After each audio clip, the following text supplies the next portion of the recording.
nice. He Perfect returned. timing, Mohammed. All right, let's proceed then. Item number 24, 120 Gradwell Drive. As I was saying, this is an application for variance to permit a new two-story detached dwelling on the site. May I please have the agent Nadeem Ifran brought online, please? Madam Chair, Nadeem Irfan, NIA Architects, 10 Million Business Court, Suite 710, Scarborough, Ontario. Thank you, Nadeem. Thank you for your patience. Okay, so um, just wondering, we do have a couple of speakers to your item. I'm not sure if any members of committee have any specific questions. Would you like to do a presentation or would you like to just jump in right into the questions? I can make a very small presentation and then we can definitely go into questions. Um, there are four variances before the committee to consider. First one is FSI 0.6, whereas the permitted is 0.5. The lot is big enough to fully support the requested FSI. If we were to look at the site plan, I would request the staff to bring on the site plan on the screen. This variance has not caused any other additional variances such as lot coverage or reduced front yard or side yard. As a matter of fact, the front yard where we have required is 5 meter, we have 6 meter, and the rear yard where we requirement is 10.46, we have 18.87. And in addition to that, the community planning has not commented on that. They have no concerns. Um, Within this neighborhood, many of the properties have been approved for the this amount of FSI. Going to the second and third variance, these are technical variances. If we were to see the site plan, I'd like to show the committee members the two established grade calculation points. Um, if staff can zoom into the front of the driveway a little bit more further, please. So that established grade calculation on the top side, it says 170.98. At the bottom number is 170.58. There is a grade issue. This 0.42 is causing the height and the parapet variances, the number 2 and 3. So where permitted is 7.2 and we have 7.6.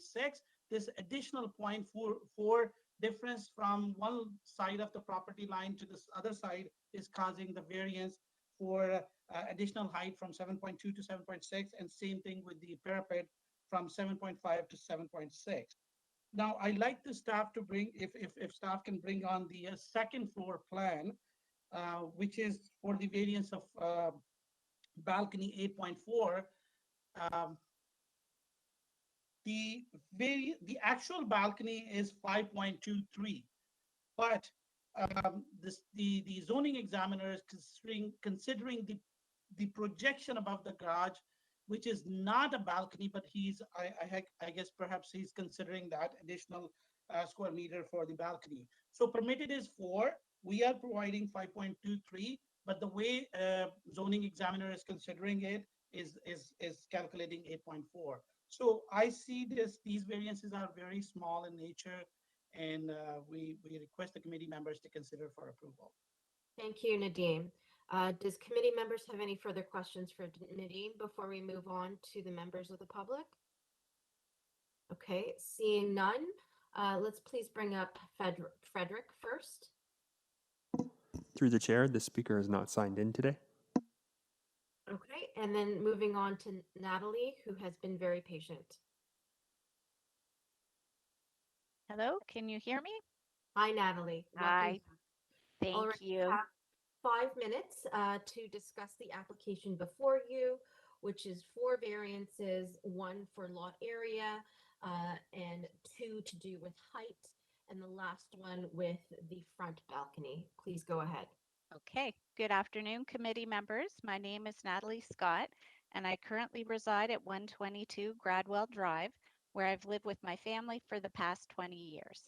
I am an active member of the Cliff Crest Scarborough Village Southwest Residents Association, an incorporated residents association which is registered and recognized by the City of Toronto. The Residents Association is working to preserve the unique nature of our neighborhoods and does not support the application to replace the dwelling located at 120 Gradwell Drive. While we recognize that change is inevitable, we believe that it is the COA's role to mitigate this change to ensure that it does not disrupt the existing characteristic of the neighborhood. Over the years, our members have seen the gradual increase in home size throughout the community. Generally, these developments have been done while respecting the general zoning characteristics of the neighborhood. Recently, this has been observed to change with larger and larger homes requested, with little regard for potential negative impacts on the neighbors. This application is an egregious example of this growing attitude. This type of development will be opposed at every opportunity. Could you please pull up attachment number 3 that shows the immediate neighbors in opposition from the Residents Association letter of objection? In an effort to facilitate expediency in the process, I will be speaking on behalf of the immediate neighbors in opposition, including Tom and Kate at 118 Gradwell Drive. As you have seen with our neighborhood petition letter, there are 33 individual residents who have signed our letter of objection to this proposal. The letter includes some residents from adjoining streets. 21 of the names on the petition are from the immediate neighborhood and includes all surrounding homes to this proposed development. Can you please pull up attachment number 1, frontal overlay of the proposed development from the Residents Association letter of objection? Now to the variances. Variance 1, floor area. Our neighborhood consists mainly of bungalows to 1.5 to 2-story homes with spacious front, back, and side setbacks. As you can see from the drafted frontal overlay, this proposed development is well out of range of the other homes in the immediate vicinity. It is not in keeping with the prevailing character of our broader neighborhood. Can you please pull up attachment number 2 included in the Residents Association letter of objection that shows the GFA chart for the immediate neighborhood on Gradwell? The proposed development is 20.3% greater than the allowable floor area. That is not a minor variance request. For reference, 114 and 126 Gradwell Drive are newly built and within the generous zoning guidelines. As you can see from the GFA and FSI charts, this proposed development is not keeping with the character of the neighborhood. Over 97% of the existing homes are within the allowed GFA and FSI bylaw limits in the immediate vicinity and on this block of Gradwell Drive. This proposed development is too large and well out of range. The immediate neighborhood context to 120 Gradwell Drive consists of 11 homes on the west side, 110 to 132.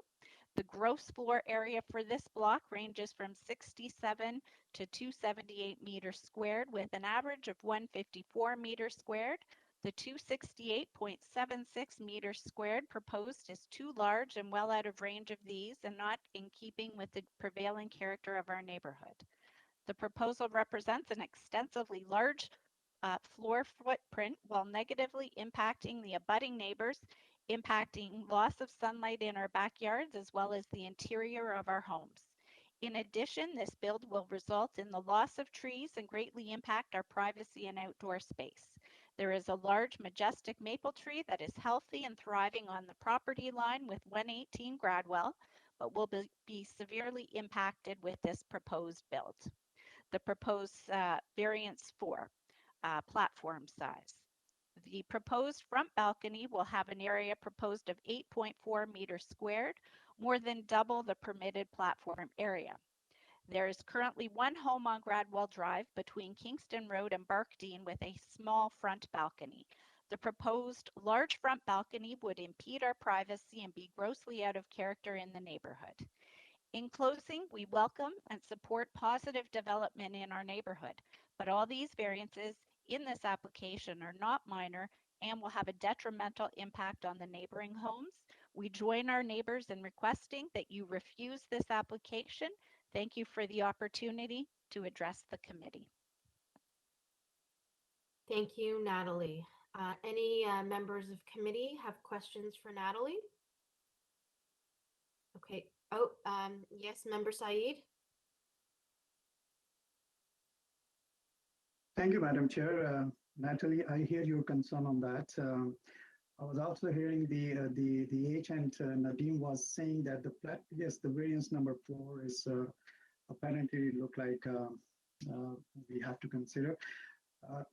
The platform, what the Nadeem told us actually is around 5 meter or 5.2 meter, which is not, and according to him, it's not the as mentioned in the notice 8.4. So do you still think that this platform is exceeding the limit which Nadeem mentioned?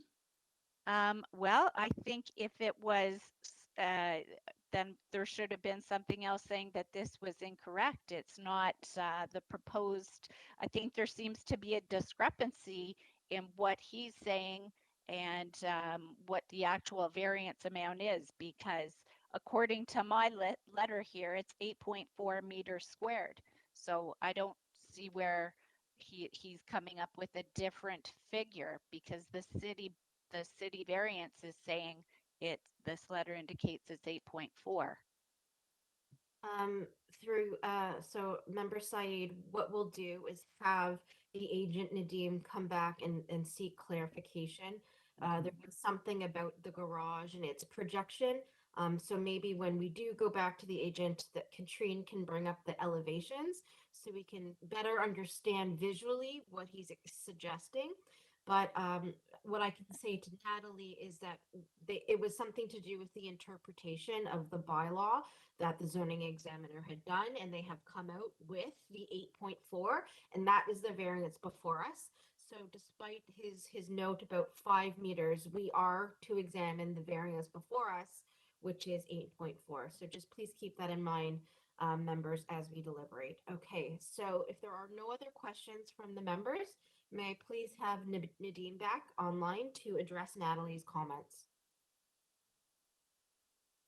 Thank you, Madam Chair. I would request the staff to bring up a drawing for the second floor, and that will show the balcony size.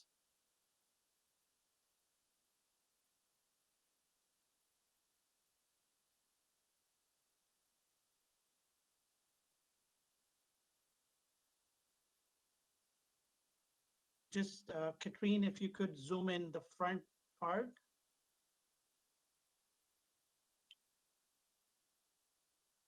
So, Madam Chair, the balcony is on the left side. It says balcony, and we have a sliding door to come out. That's where we cut in, and the area written on that, even if we take the dimension size, is 5.23. On the other side above the garage, it says roof, and we have a window. I believe this is a design feature. We want to put a kind of a guardrail and glass rail. If we look at the elevation, and the examiner is thinking that this could be a balcony, but it is not the intent of the designer or the architect to put a balcony. So perhaps the actual utilization of the balcony is 5.23, and then nobody can go on this 1 feet or 1 foot 6 inches size of the roof to use as a balcony. So that's where the interpretation is taken as it's a balcony, but it's not a balcony, and it's a window. So you cannot come out from the window to jump on that roof. Thank you, Nadeem. So if I understand you correctly, and if maybe Katrine can take the highlighter and highlight the box where it says roof, that is what I'm understanding is the projection of the garage that is not of a deep enough depth to actually stand out on it to be a functional balcony. Now, despite that, the zoning examiner has included that in the overall size of the balcony, which pushes up the balcony size beyond that 5.23 square meters. Okay, this makes a lot more sense to me, because from the elevation, you can't really see that. And so the functional portion of the balcony where there would be activity, where there would be people sitting, is only adjacent to bedroom 3 and is only 5.23 meters. But to ensure that you get your proper building permit, we need to go based on what the zoning examiner flagged And what they flagged is they want that whole area despite it not being a functional balcony space. This is correct? Correct. Correct. Okay, and that this window here to prevent people from going out on it will have a Juliet type fencing to prevent people to go out onto that dangerous 1 foot or whatever it is projection on the garage. Yes, Madam Chair. That's why it says guardrail to prevent people, falling. Okay, thank you for the clarification. I did see Member Macaulay's hand up. Member Macaulay, would you like to ask Nadeem a question? Yes, on that same issue, the east elevation seems to provide uh, a screening across the entire front of that property where that balcony would be. That may not be what is intended, that there'll be a screening over for the balcony, and then, as you had said, a Juliet window type on the other side. If the applicant could just clarify that. Yes, Madam Chair. If we look at the same elevation, we are showing the window which is 2 feet above the floor level. So that will show that nobody can come out on that side. So on the other side, above the front entrance porch, that sliding door is to the floor level. So that is the intention, that people can come out and stand on that balcony. Okay.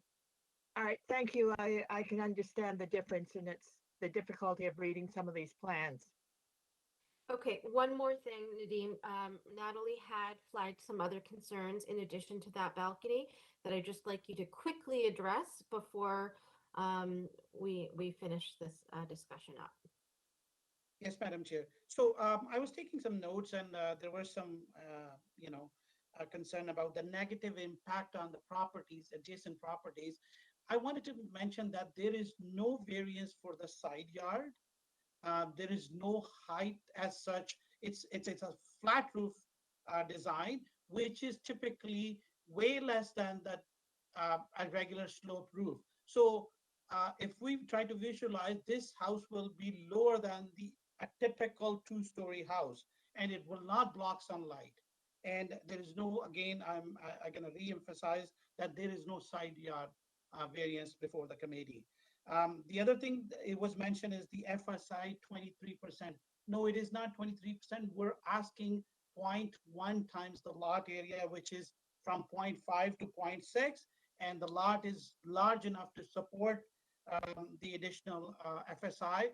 And even if we don't ask for additional FSI from the street, from the neighbor, the footprint from the front, front facade wall will be the same. No variance, no nothing, no side yard variance.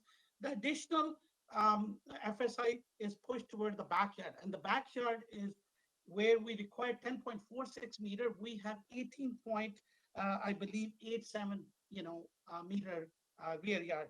And again, there was a graph shown to the committee members. I wanted to say those houses are very underutilized. She was mentioning from 67 square meter to 278 square meter. 67 square meter is nothing. It's a 600, almost like 7 to 750 square feet house, perhaps maybe 2 bedroom. So those lots are underutilized, and they're good candidate for all the redevelopment. So my compelling argument is that, this lot is good enough to support this development. There's no variance asked for the side yard. There's no variance front yard. There's no variance for the rear yard. The height is a technical variance because the grade, if we look at the site plan, the driveway entrance is 170.33 or 37. And one side we have 171, the other side we have 170.56. So that 0.4 meter of the difference in grade is reflecting in the height. It was not our intention to ask for a height variance. It is just technical. And the balcony we discussed and we showed, it is 5.32. It's not 8 point, something. Okay. The reason examiner wrote it because of that guardrail, he's interpreting as a balcony, which is not the case. Thank you, Nadeem. I think we're very clear on this one. So if there's no other questions for Nadeem from the committee, okay, Member Saeed? Thank you, Madam Chair. Nadeem, thank you for your elaboration on that point. I just want to know that you are aware of urban forestry condition number 3. We state that if there is no street, there is no tree, the owner have to make certain payments to the city for planting a tree. So are you aware of that and you agree to that? Yes, Madam Chair, I am. Through you, Madam Chair. Yes, I am. Okay.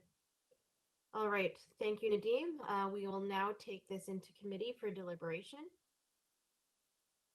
Are there any comments? Any other comments? If not, may I please have a motion? Member Saeed. Thank you, Madam Chair. The variances before the committee, there are 4 variances and these variances are minor. So I put forward motion for approval of application number 24, subject to the condition of urban forestry. May I please have a seconder? Member N. I will second that motion. All in favor?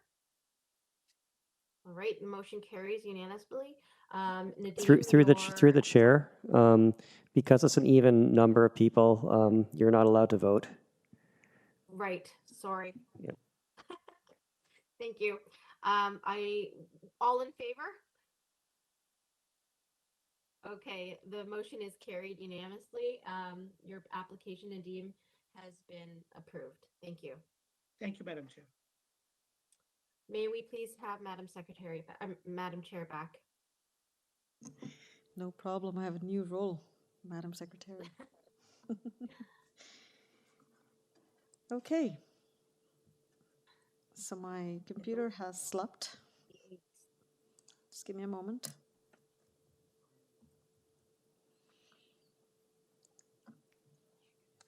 Thank you, Member M, and thank you, panel members, for taking that for me. Item number, I guess the next one was item 30? I believe 28. 28? 28? Okay. All right, perfect.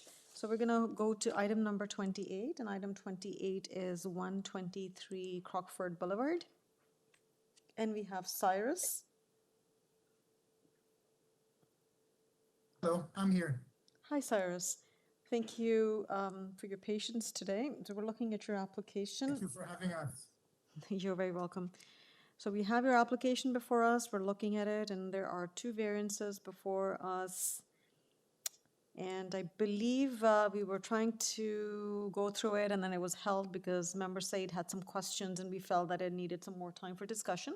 So we heard back. So at this point, would you rather continue with the discussion or do a presentation? How would you like to proceed? I have also my counsel with me, Peter Gross. Okay, all right. So we have Peter as well? Make sure Okay. he's on. Okay. Thank you, Madam Chair and members of the committee. If it's okay with the committee, we would prefer to do a presentation first because I heard some of the concerns that Member Saeed was raising, and I think our presentation might be able to address them to his satisfaction and to any other questions the committee may have. Sure. Please go ahead, and you have 5 minutes, sir. Thank you very much. So again, my name is Peter Gross. I'm counsel for the applicant. And this application is for a minor variance to allow expansion of an existing marijuana production facility on the subject property by removing the cap on gross floor area and reducing the setbacks to 2 abutting zones. We note that marijuana production facilities are not subject to GFA caps under the zoning bylaw. The cap was a condition of approval previously imposed by the committee 2 years ago, before the facility had a history of operating in the community and establishing its compatibility with neighboring uses. The expanded facility would have a GFA of 12,680 square feet and would not include any space whatsoever for the growing of cannabis or marijuana plants. The additional space would be used to store packing supplies and install new equipment. The variances relate to 2 required setbacks from the open space zone and a commercial residential zone whereas the facility should be 70 meters from both zones, the applicant is requesting 17 meters from a commercial residential zone and 0 meters from the open space zone. Again, the current operation does not grow any cannabis, and in this regard, there are no odor emissions or other impacts to neighboring land uses. Since the committee first authorized the setback variances, neither the city nor the Ministry of Environment, Conservation and Parks have advised our client of any complaints in regard to odor emissions or other issues. The company has grown considerably since its beginning, now employing 40 workers in 2 shifts of 20 and 5 executives who work remotely. The facility does need to further expand in order to continue to operate profitably. Expansion is particularly important during the pandemic as the business has been deemed an essential service. In terms of the 4 tests, the committee has been satisfied twice before that the exact same reduction in setbacks met the 4-part test of Section 45. However, I would be happy to walk through the tests one by one if the committee thinks that would be helpful. Otherwise, we rely on our written planning justification from 2017, prepared by Bousfield, Mr. Michael Bissett, wherein he laid out the reasons why the application met the 4 tests, Section 45, and on 2 occasions, this committee has agreed. We do note that the current application has been circulated to internal and external commenting agencies, none of whom have any objections. The planning department has not raised any objection to the proposal, and no conditions have been requested. There are no objections by neighbors or other landowners, and we have submitted 9 letters of support from neighbors. As the chair has mentioned, previous variances do not have a bearing on this application. The question is whether the 4-part test is satisfied and whether there is impact to abutting land uses. Given that there is no history of complaints, no objections from neighbors, commenting agencies, or importantly, the planning department, and no request for conditions, we would respectfully request that the variance be approved without conditions. My client, Mr. Cyrus Hambaz, who is the CEO of Canadian Clinical Cannabinoids, is here today and can answer any questions that the committee may have with respect to operations of this facility. Subject to any questions from the committee, those are my submissions, and I thank the committee as well as Madam Chair. Thank you very much, Mr. Gross, for your presentation. Members of the committee, any questions? Member Said, please go ahead.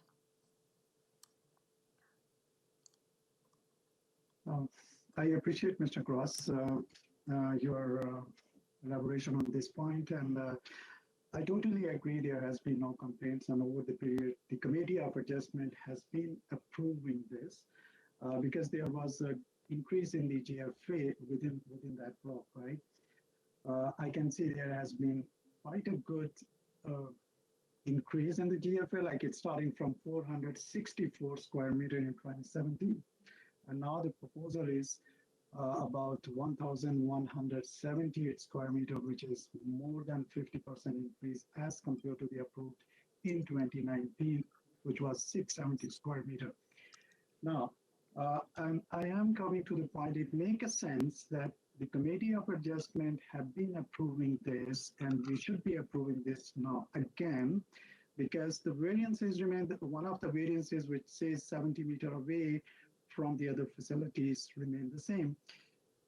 But my concern over here is that perhaps in 2017 or 2019, the production, not the production, I mean the packaging or the business scope or the size of the business was small, so that the variance was considered to be a minor.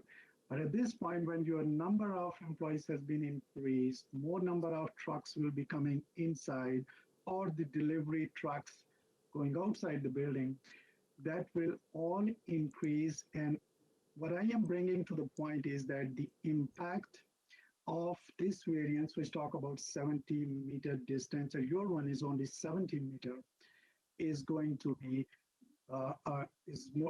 more prominent and could be a matter of concerns for that, and that the committee have to look into. Thank you, Madam Chair.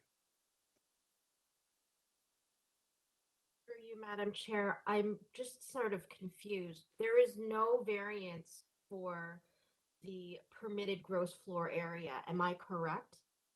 That is The only correct. variance we have before us is the setback from a couple of other zone categories. So while I appreciate and respect Member Saeed's comments, I really don't feel that they are applicable to the actual variances at hand because the gross floor area is already permitted as of right.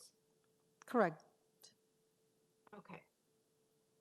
Because that has just got me confused because I just wanted to make sure that I didn't miss anything So- and had a different notice or something. So what happened was that the previous committee of adjustment permitted the expansion and restricted a certain GFA. Okay, so the application before us is not changing. Well, the application's been revised now to increase the size of the facility, but in essence, it doesn't have any zoning bylaw that needs to be varied. So Okay. because the decision was tied to a GFA, so any expansion would have to come back, but what is being varied is the actual bylaw, which is the setback or the distance from a commercial commercial residential zone or an open space. So that's what's Okay. being varied. It's not, the GFA is not being varied, but because the decision was tied to a certain GFA. Okay. So once again, because like we say to all of these people that come before us that we need to focus on the variance at hand. I feel it's very important that we lead by example in that effect and focus on the variances at hand. The GFA is the GFA. And like the applicant said, if there was no objections from any of the technical staff at the city nor the surrounding neighbors, I really don't see the issue with permitting almost the same setback. It was at 18, they're asking for 17. I don't know, the open space was also 0. So these are exactly the same. And I know that by law they have to go back and do it again. But I really just, I feel that this is a technical variance in nature and therefore is minor. Plus, like, there are no transportation variances, like none of that stuff that Member Saeed had flagged. So I really, once again, would like us to refocus on just the variances at hand, like we all tell all of members of the public. Thank you. Thank you. Member, anyone has a comment? Okay, I didn't see any hand raised. Oh, Member Macaulay. Okay. Actually, thank you, Member Saeed. Thank you, Member M. Because it is confusing what we have in front of us. The variance is not changing. The only thing that is changing is the condition that was added to the variance the last time round. And so what they're asking for, I believe, is approval of the variance without the condition. And the condition said of the total square footage. Would somebody correct me if I'm wrong? Yes, Through you, you are Madam Chair, correct. Member Macaulay. Sorry, I apologize, Madam Chair. Yes, No, please go I ahead. agree with what you. Go ahead. Yes, Member Macaulay, that is exactly correct. That is what we're asking for.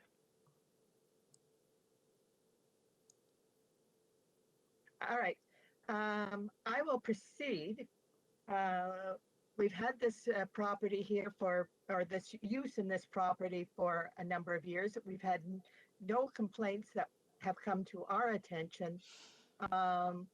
I saw that they are proposing an expansion. I was kind of pleased that the expansion was going to be internally and within the building without an expansion outside the building of any sort.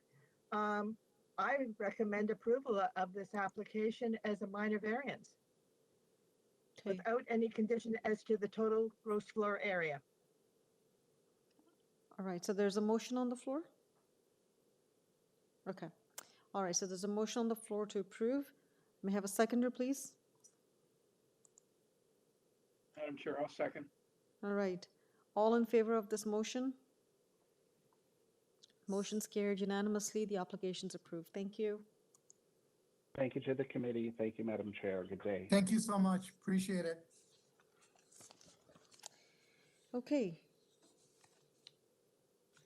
We now go to item number 30. Item number 30 is 121 Park Street. And we have quite a list of speakers here. Let's invite Peter Jurusek, who is the agent. Peter, are you with us? Yes, I am here. Okay, so Peter, this is a consent application and the associated minor variance applications. Would you like to present or would you like to go right to the questions? I'll do a short presentation. Sure, you have 5 minutes. Okay. This is 126 Park. We're proposing to subdivide the property into 2 lots here. I know when you look at the variances, this is the RS zone, which permits semi-detached houses. Semi-detached houses are permitted on 7.5 meter lots here with lot areas of 255. Now, for semi-detached houses, we do comply with our proposal for frontage and lot, but with most people nowadays, my client would like to have single detached houses. So the variances requested here are just to create that space in between between the new houses to create them as single detached houses as opposed to semi-detached houses, which are permitted. Now, Park Road, as you know, has been up and down that street, is a very area in transition. Currently, from one street over from Natal all the way to McIntosh, there are over 20 lots on the north side that are similar to these proposed lots, with only 5 lots being much larger, around the 50-foot lot or 50-foot size lots. But the 5 lots being 50 and 20 being of this size. On the south side of the street, there are 19 lots that are 10 meters or under, the majority of them being 7.5 meters, with only 3 larger lots remaining, not including our proposed lot. So the majority of the properties here have been divided or are semi-detached on smaller lots here. So taking this larger lot, which is a 50-foot lot, and modifying it does keep it in the character of the community in the area, especially with the fact that across the street, there's 2 new developments that happened over the last 5 years at 128 and 124. Park Road directly across from us, which is a very similar development like we have. In addition, last month at the committee did approve without anybody opposing it at 106 Park Street as well. So this area is an area that's changing and is continuing on, and we're meeting what is the standards in the community today in terms of design. The changes, there are certain aspects on the corner lot, which does not have a garage. That's mainly with working with planning department and TTC. Because of the bus stop, they requested that we not have a driveway for the end unit, and we accommodated that by removing a garage and putting a parking space in the back of the house, which actually is would have been a variance if we had a parking space at the front, because on a flankage lot, the bylaw recommends requests that the parking space be at the flankage side, which we've accommodated. So by working with the planning department, I believe we came up with a development that's also that satisfies the requirements the planning department have, TTC, and engineering services. With that, I know there are people that are in opposition and would like to speak this matter, and I reserve the right to speak after them as well to address any other concerns. Thank you. Thank you, Mr. Jurusik. Members of the committee, any questions at this time for Peter? I see none. Okay, thank you, Peter. We'll certainly come back to you once you've had a chance to hear our speakers. Okay, so Brian, you'll have to help me out now with all the speakers. So we have MD Thoyab Hassan and Ridwana Muhammad. Through the chair, these speakers have not signed in. Have not signed in? Okay. So Thoyab Hussain, Ridwana have not signed in. Then we have Lonnie Woodall. All right, Lonnie. Yes, I'm here. All right, Lonnie. Please go ahead, and you have 5 minutes to explain what your concerns are. I just want to, Yes.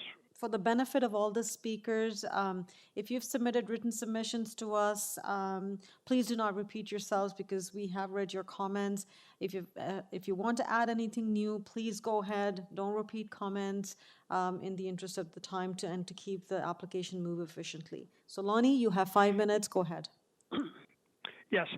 Basically, what I wanted to do is you did receive my submissions, and that's everything there on paper that I hope that all of you have reviewed. Yes. To keep it short, and I would defer my time to the other people, residents that want to speak. The only two that I have is on the height of the building, okay, and also how the the building is on the at-lead side is recessed back, and I would now just defer everything to the other speakers, my time, okay? Okay, all right. I just want to make sure that you've had the opportunity to speak. And at this point, members of the committee, any questions for Lonnie? Okay, I see none. Thank you very much, Lonnie. Sorry, just, Please go sorry. ahead. Go ahead, Member Taylor. Martin indicated he had a concern with the height. Just, that's variance 6, and it's 1/20th of a meter, which is about 2 inches. Is that truly problematic to you? I'm sorry? The height is about 2 inches taller than allowed by zoning in variance 6. You said that the building height was the problem. Is 2 inches problematic to you, and if so, why? Well, as long as the building height is the same as all the other buildings that was just being built, and not to exceed past that which is the variances, right? And so as long as it's within the variance, that's fine. Well, he's proposing 2 inches taller than what's allowed in the zoning bylaw. Okay, so that's not allowed then, correct? Not without a variance, and I'm wondering, I'm asking you. No, I'm asking you. I'm saying, is that within the boundaries of the variance that bylaw has? Or is he asking you to change the bylaw? He's not asking us to change the bylaw. He's asking us to allow him to have approval to do something a little bit larger than, or taller in this case, than the bylaw Exactly. allows. Yeah, he's asking to be a little taller than any of the other buildings that's in our neighborhood. So I'm just saying, is that approvable? Sir, it doesn't bear on what's built on the street. It bears on what is permitted as of right on this property in question. So he can build a 9-meter house. He wants to build a 9-meter, 2-inch tall house. I'm just challenging you to convince me, because you said it was a problem. No, I said that it was a difference in the variance, that's all. And that 2 inches would be, you're saying it's only 2 inches. I don't have a problem with 2 inches. I thought it was more than that. I see. Okay. No, it is. I thought it was 2 meters. No, it's 2 inches. It's, yeah. If you can see on the screen, Lonnie, the one that staff has highlighted, which Mr. Taylor has been referring to, the permitted height as of right is 9 meters. So anyone on that street can build up to 9 meters. What he's asking for is 9.05, which if you were to convert to imperial, that would result in that 0.5 is 2 inches. Okay. Okay.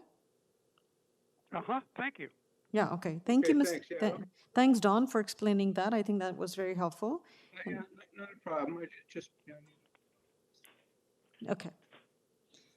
All right, thank you. Any more questions for Lonnie before we move to the next speaker? Okay, I see none.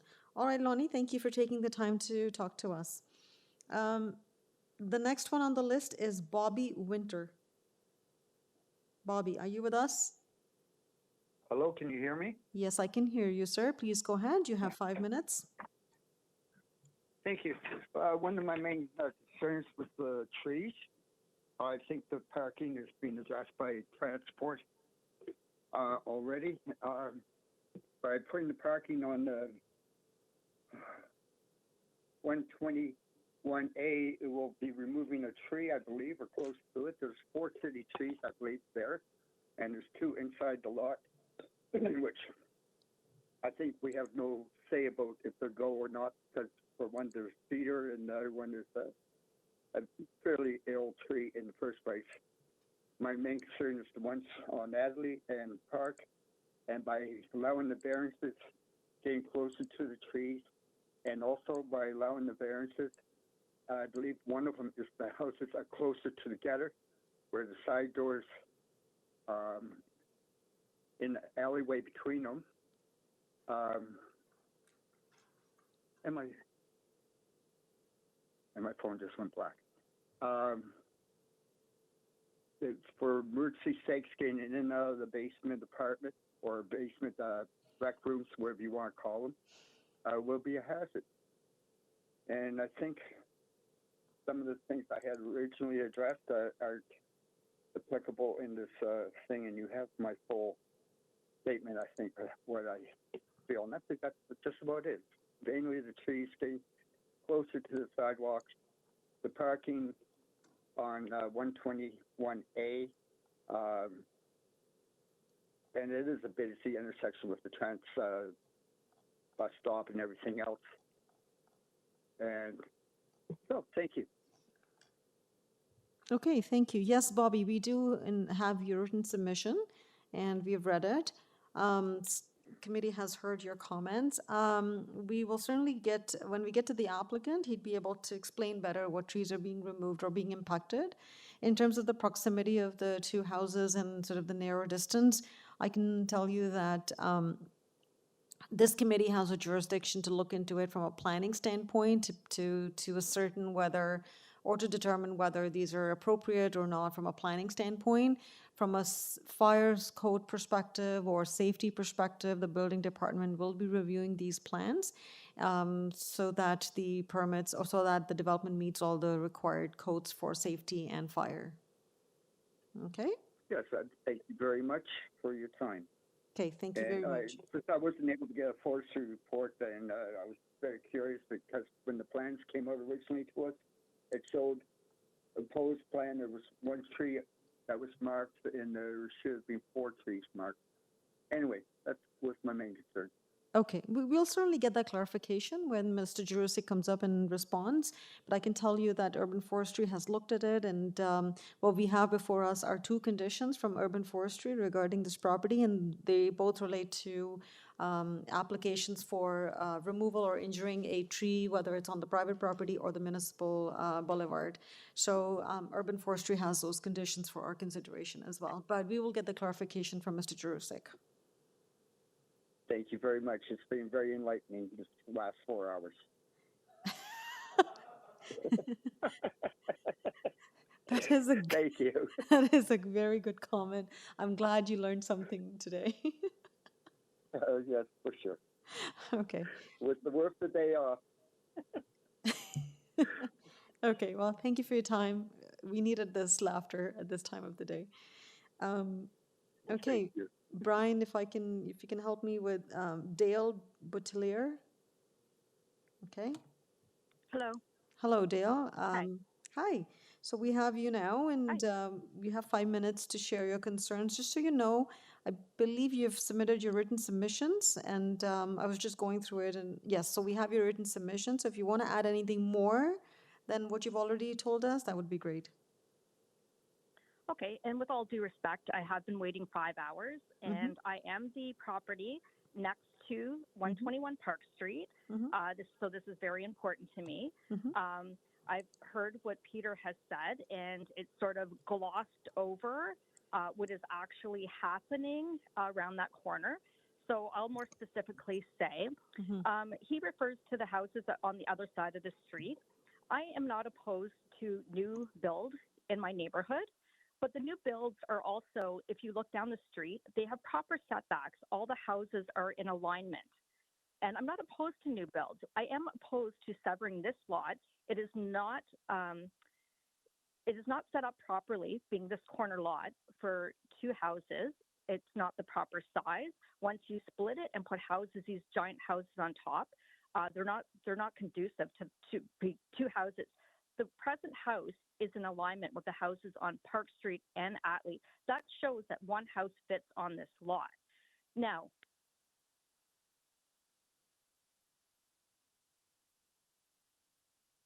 are you there? Yes, we are here. We're listening. Can you hear me? We're listening to Okay. you. Please go ahead. This lot is very unique in that the house they're proposing is going to 121B is facing Atlee Avenue.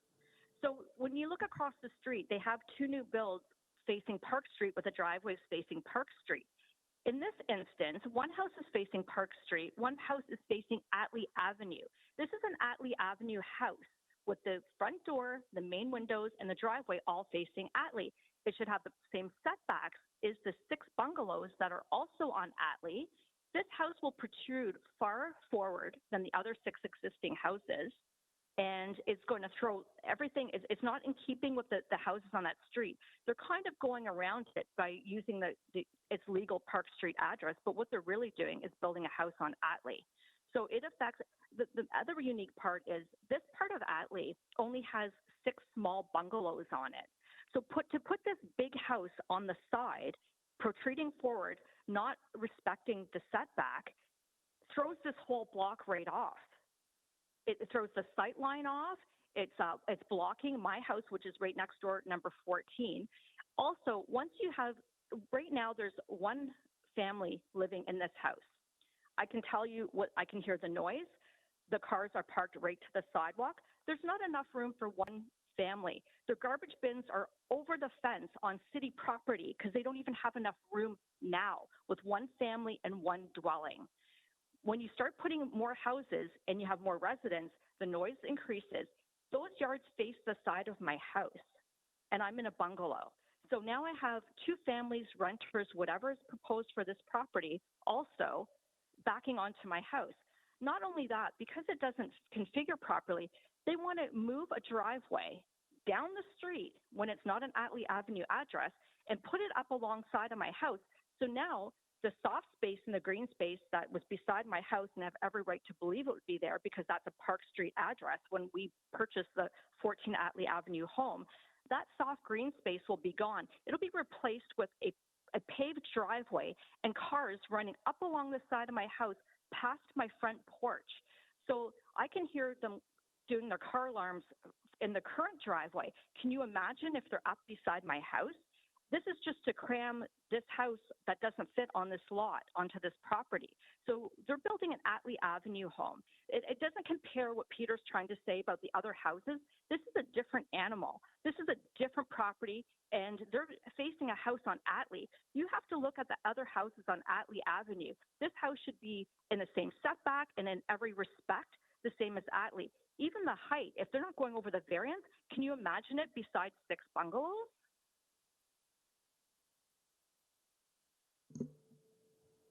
Yes, carry on. Yeah, so I'm just saying this is a unique thing. What Peter's saying, I appreciate the new houses, Peter, on the street. They look great. They're all in alignment with the other houses. This is not the same circumstance. You know that you're building a house on Atlee Avenue using a Park Street address. And this house is going to stick out like a sore thumb. When I measured, it would be 14 feet in front of my house. So when I look to the left, that would be a brick wall. Okay, all right. And I would also have cars up the side of my house. So also the driveway being, it should be closest to, it should be beside its dwelling and closer to Park Street. That's its address. Why is it coming south on Atlee Avenue up the side of my house? Also, right now, the current house, their cars are parked right to the sidewalk. They can't even fit them in.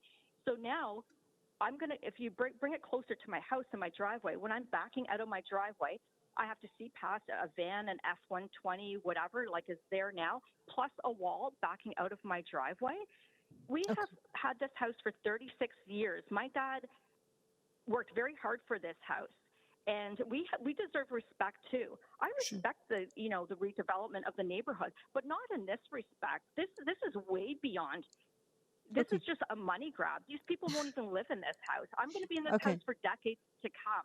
All right, Dale, I think I'll have to request you to stop at that because you've used your 5 minutes. But I do see there were comments. So both Member M and Member Macaulay have some comments. I'll start with Member M, please. You're on mute, Member M. Katrine, can you please bring up the location map again, please, and zoom in a little bit?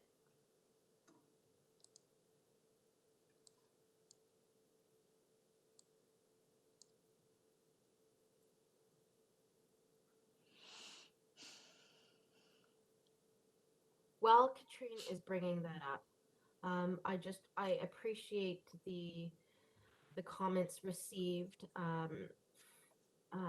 from Dale, and I understand the concern about the driveway being that close to your property.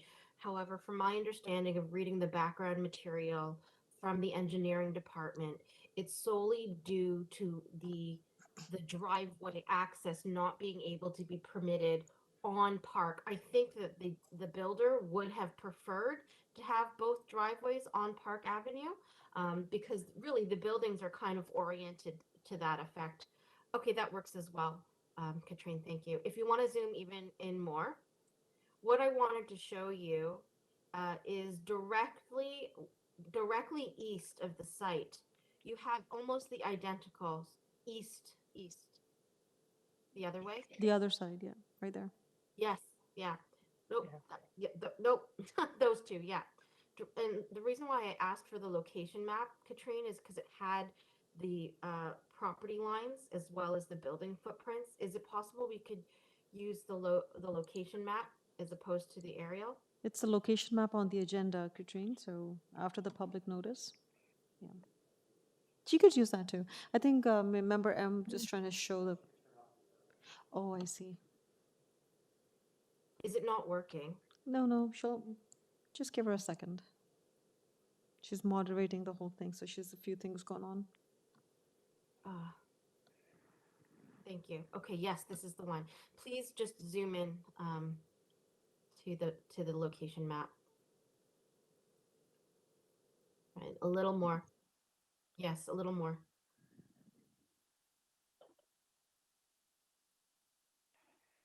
Okay, so number 27 and 29 are very similar configurations to what Mr. Jerusik is proposing today. And 27 does have a driveway access out onto Park that is very, very close to the intersection, which from my understanding isn't ideal for a safety perspective. And that is why we had received comments back from the engineering department requesting them to make modifications to how the garage is accessed. And that's why they came back with a revision to unfortunately move it closer to your property. But it was for overall sort of pedestrian safety reasons, because that driveway is just way too close to the intersection and could pose a safety hazard. And I'm not saying this to diminish your concerns over your noise and the changes as a result to this driveway being adjacent to your property. However, there's a bigger community issue at hand, having a driveway so close to an intersection. I wanted to point 27 and 28 in particular because they are very, very similar. The lot themselves are very, very similar in terms of the frontage. I do feel that there is significant examples within this area, both across the street and on the same side of the street. And it doesn't matter what the address is. It doesn't matter if it's a Park address or an Atlee address. We are looking at the lot and its configuration in relation to other lots and configurations in this neighborhood, which seems to be a very eclectic neighborhood in terms of the sizing and configuration of these lots. So it really has nothing to do with the actual addressing, but how does this fit within the fabric of this community? And the fabric of this community is very eclectic, with lots of many different sizes and with like dwellings of both semi-detached and detached in nature. And I just wanted to illustrate that. And I know it's difficult because it's a change, but it's for another reason. It's not just a money grab, as you would say. I think truthfully that the applicant would have preferred to have the driveway on Park Avenue, but at the request of the city's engineering staff, that is why it's located where it's located. Hello? Yes. Hello? Hello. Okay, am I able to speak again? You can do a quick response. I'm not. Yeah. Okay, so. Member we're Macaulay missing also had a pieces. comment, but maybe it would be best if you hear Member Macaulay and then we'll turn to you. Member Macaulay. Okay. Yes, I am looking at the same thing as member M. perhaps we can pull it up again because it's a question that maybe Peter can answer. If you bring up that location map, you can see on the southwest corner of Park and Atlee that you've got those two lots with driveways right out to Park Avenue. On this one, it's almost identical. Those two lots are semis, they're fully attached, but the driveways, one on one side and the one on the other side, probably about the same distance from the corner property line. My suggestion, I'm listening to your concern about having a driveway at this location and the impact that that would have on your privacy and the way you would be wanting to use your house and lot. Wondering whether Peter could go back to committee or go back to the consider putting both driveways onto Park Avenue, but putting them on the interior so that they would be very similar to not the southeast corner where one's on the exterior and one's further in, but have the two driveways on the interior and the lots on both sides. It's it would be something that he might want to consider. Okay, thank you, Member Macaulay. I appreciate your comments and Member M's comments. However, I would just want to remind you that we're in the middle of hearing the concerns of the speakers, and we have yet to go back for rebuttal to the applicant. So I would highly recommend that you keep your comments for discussion when we're doing the discussion within the committee and deliberation. But first, let the applicant provide his or defend his position. On that note, if I can have the screen back of the speakers, please, Member Katrine. Thank you. I know, Dale, you... I didn't have 5 minutes yet. Yeah. I know you want to do some closing remarks, and you did get your 5 minutes. I've been on the phone for 5 hours, and I am the adjoining property. I understand that, Dale, but the rules are for everyone. Okay, but you addressed one thing about the driveway. You didn't address the fact that they were looking for a variance, a difference of 2.7 meters. Yes, we will address it. Avenue. We will come back to it, and this is what the point that I was trying to make. We will let Peter Jerusek, the applicant, respond to all of the concerns that you have just raised. We have not finished off with the discussion. All I'm trying to say is that you got your 5 minutes, you can do your closing remark, but we have to carry on. We have many other speakers, okay? So I will let you do your closing remarks still.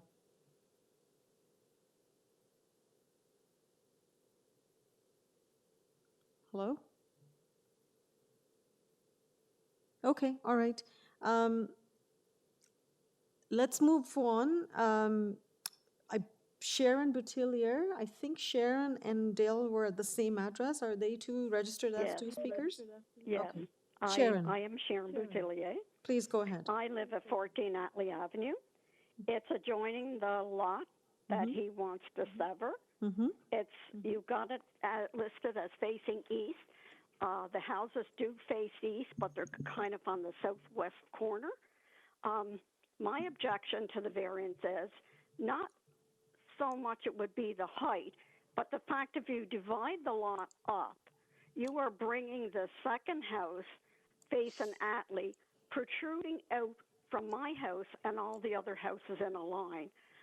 It's not just that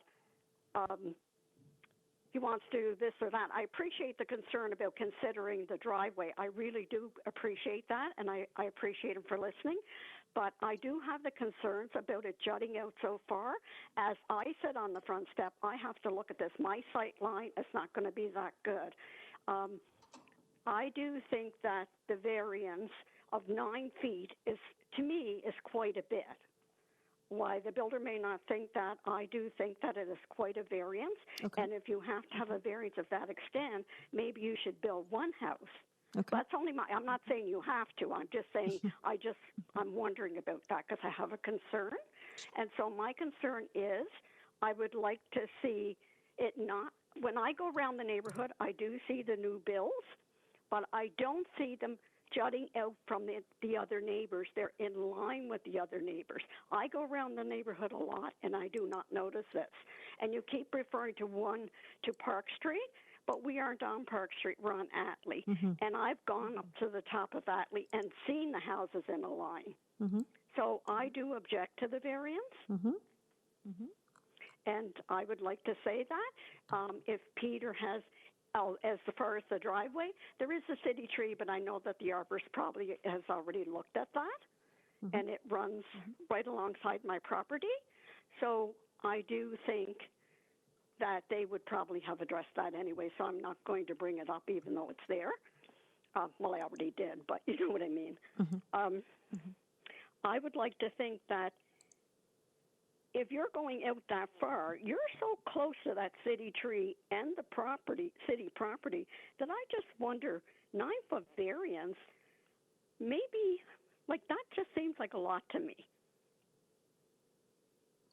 Okay. This is going to be a generational house, so, houses are out of cost money and people have to live, So I would like to say they are my concerns about the second house on Atlee Avenue. They are my concerns about it jutting out, and I do know that they are in line with the new bills up the top of Atlee because I've looked at them. They are in line with the other houses. They're not pushing out forward onto the street. So I will leave it at that, and I want to thank you all for listening, including the builder, and that is my comments. I'm objecting to the 9-foot variance.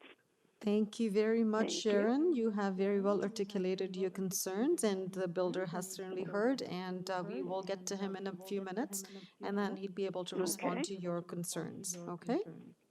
Thank you very much. Okay, thank you. On this note, can I have Rosalind Clavitt? I'm getting some feedback. So Rosalind Clavitt.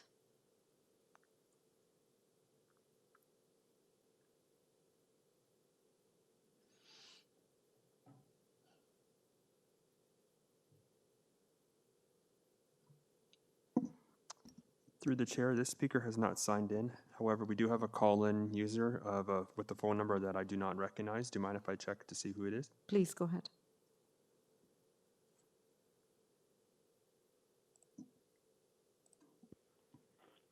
Good afternoon. Call-in user calling from 416283. Would you please identify yourself and let us know which item you're here to speak towards? Oh, hello. Is that me? Yes. Am I unmuted? Yes, you are Hello? unmuted. Could you please identify Hello? yourself and let us know this which is item Army. you're here to speak for? Oh, I'm calling in about 1432 Military Trail. Okay. That's the next one. Okay, thank you very much. Can you hear me? Yes, sir, you have to wait. We're not on that item yet. So we will call that I'm item sorry. and we'll bring you in at that time. We were just checking if you were with. No, I've been here for 5 or 6 hours.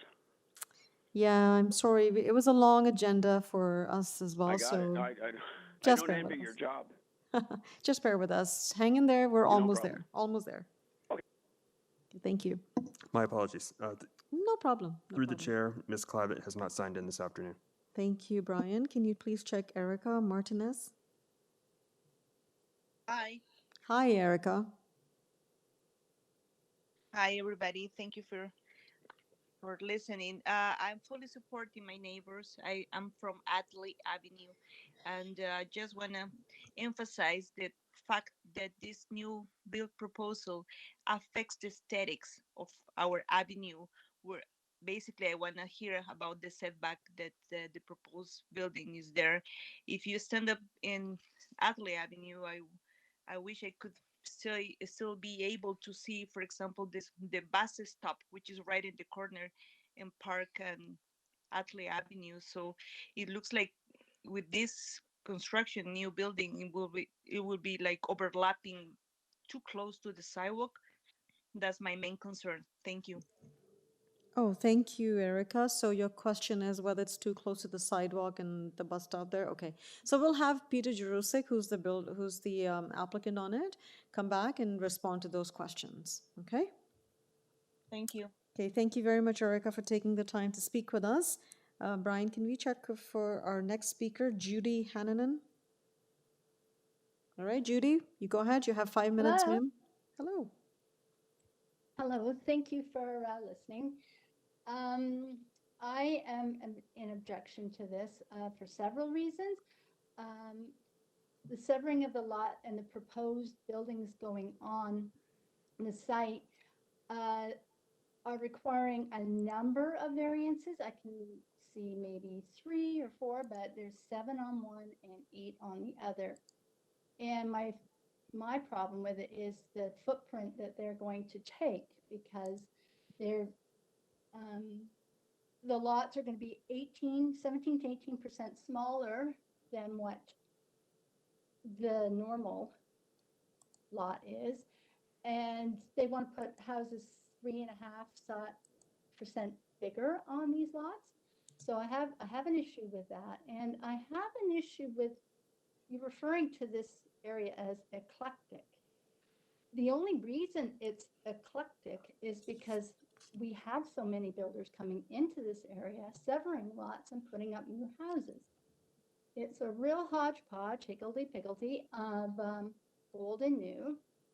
I am not object to the new builds. Some of them are very, very nice. But this one is, like Dale said, a little different.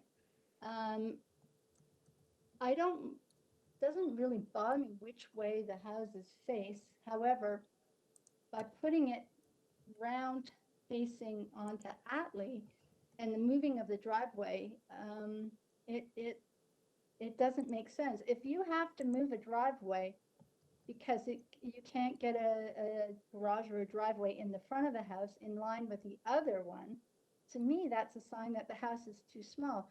These houses, too big. They've just been shoehorned. They're going to be shoehorned in there. By the time you get the decks on the back and then the driveway on the one property, there's hardly any grass left. So I just don't understand it. I could see maybe one house going on there, but the fact that they're going to be so close to the property lines and the distance between the two houses is so narrow. There's a back door in that alleyway. I think these houses are being made into multi-family dwellings for starters, because who needs a family room, a living room, a den, 2 rec rooms, a bar, a kitchen in the basement, and an office? That's a heck of a lot. Like, why do you need all those things in one house? Why don't you put a smaller house on there and make it fit in with the area? Why they have to be so big? I just don't understand it. Yeah, unfortunately, I can't help you with the number of rooms and the spaces within the house. That's certainly not in our purview.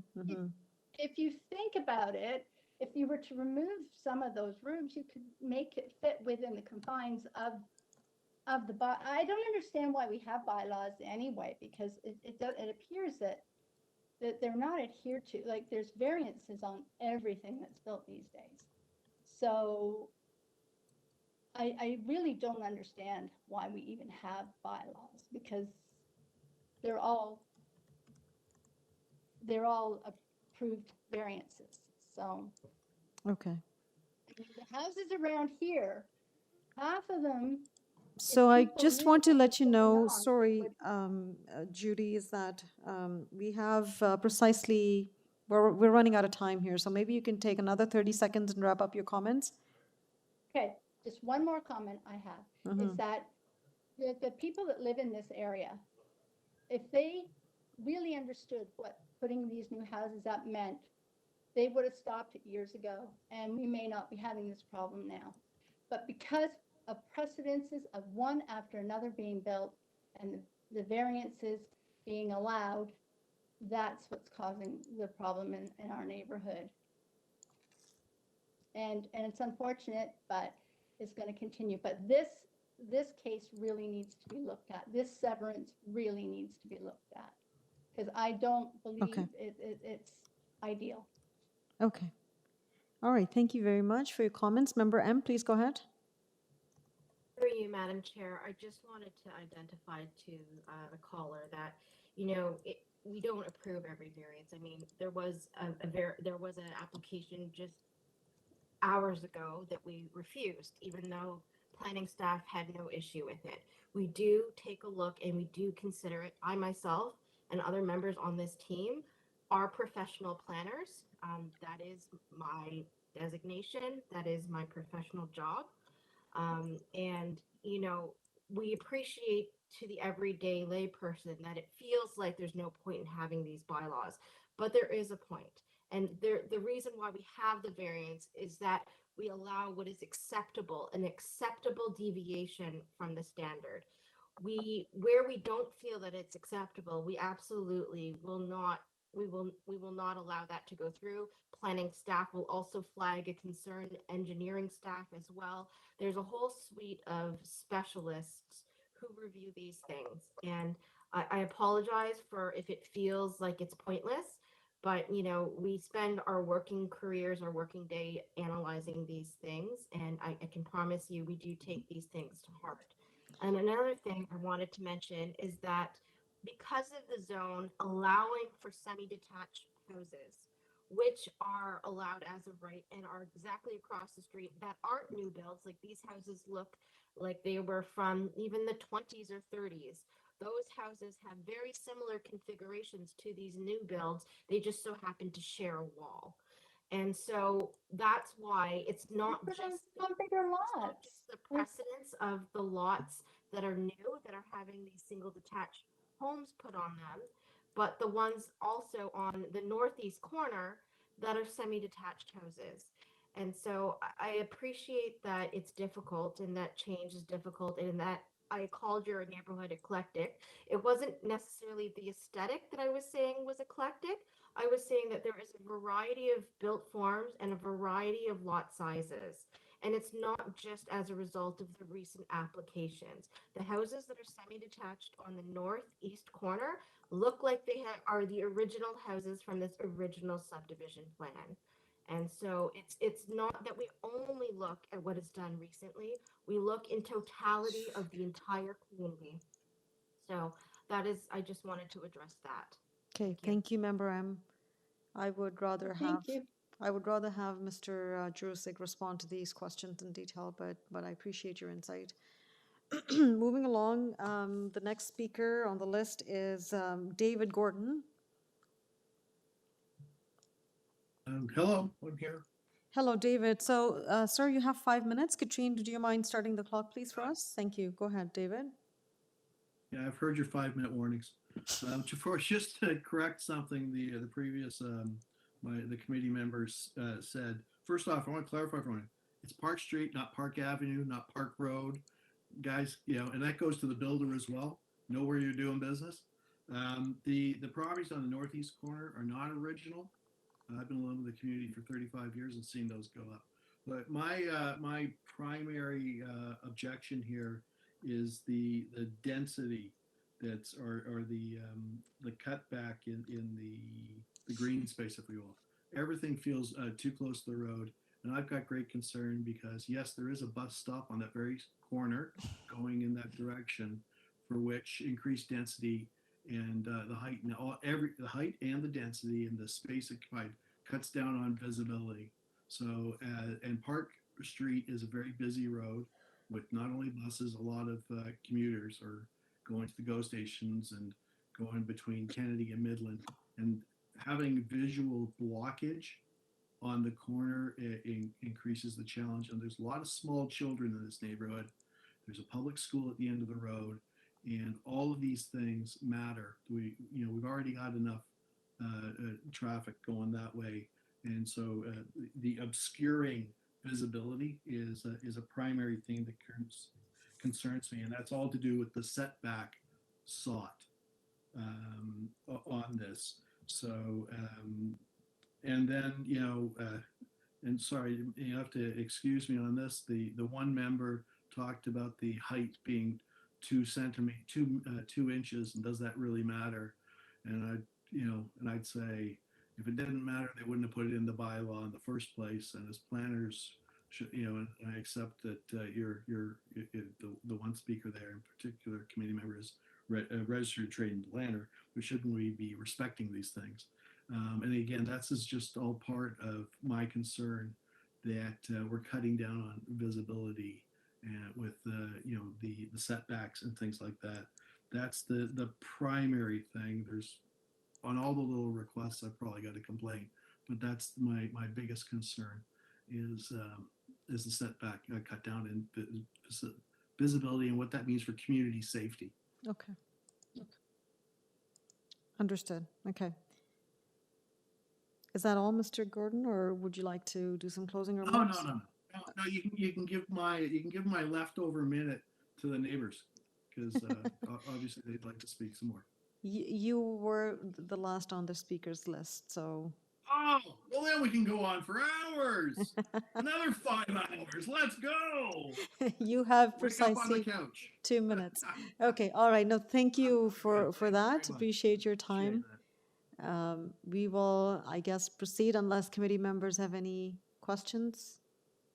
Okay, perfect. Thank you, Mr. Gordon, for your time and giving us back our 2 minutes. Appreciate your time. Okay. All right, so now moving over to Mr. Jurusik. Mr. Jurusik, can we have you? Yes, I'm here. All right, so Mr. Jurusik, you heard a lot of very specific comments about very specific variances, and I hope you made some good notes. I would like you to go through each one of them, and you have 5 minutes. Okay, so speaking about the trees first, so we will be removing the 3 trees that are on our property. As to the trees that are on the city's property, there is no desire, no anything in the petition to remove those trees. Though those trees are mostly saplings regardless, the trees on our property are the only ones that have to be removed, and they're all less than a foot in diameter except for one small apple tree, which is a little bit thicker. So that deals with the issues with the trees. In terms of the alignment, our original design did have 2 identical houses similar to what's built across the street. It was requested from both TTC and the planning department to adhere to the bylaw, which requires the parking on the flankage to be to the side. I understand Member Macaulay would like us to have the driveway there, and we did originally propose that. And it was because of the TTC bus stop, they wanted us to move the parking back to the side. Now, the current house right now, it is 121 Park Street.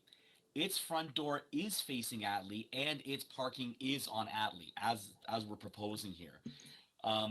When you look at the other houses, the older ones from the 1980s, 1990s, to the newer ones across the street, when you look at the side flankage yards, they're usually one solid brick wall with a few windows in it. Working in suburbs, in subdivision, typically there's architectural control, and they actually require upgraded side elevations. So here we're proposing an upgraded side elevation, have a nice entrance, a nice view from Park Street and Atlee, and it's causing a concern from the neighbors.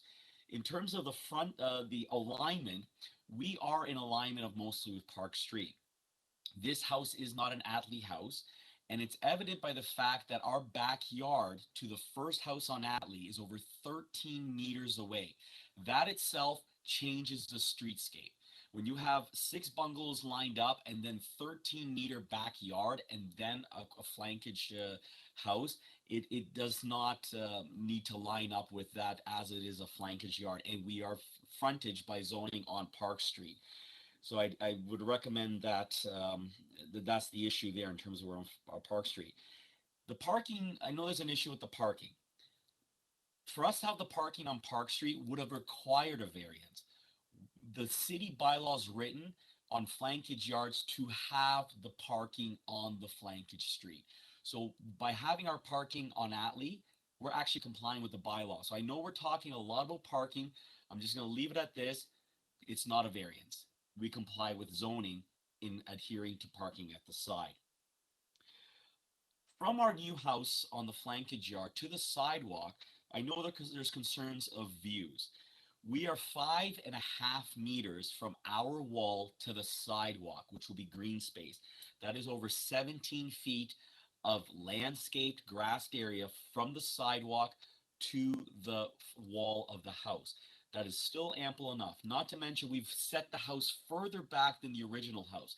The original house was closer to the bus stop at Park Street at 4 meters. We pushed the house back to 6 meters, which creates more of a visibility around that corner, setting the house back now 6 meters from Park Street. And we still have maintained from the sidewalk to the house over 17 feet of grasslands there. In terms of the different types of build and in terms of the new to old, I think member M really took the words out of my mouth. This area has 1920s houses, 1930s, and they're all similar lots from the original draft plan of subdivision. I believe this application does meet the 4 tests.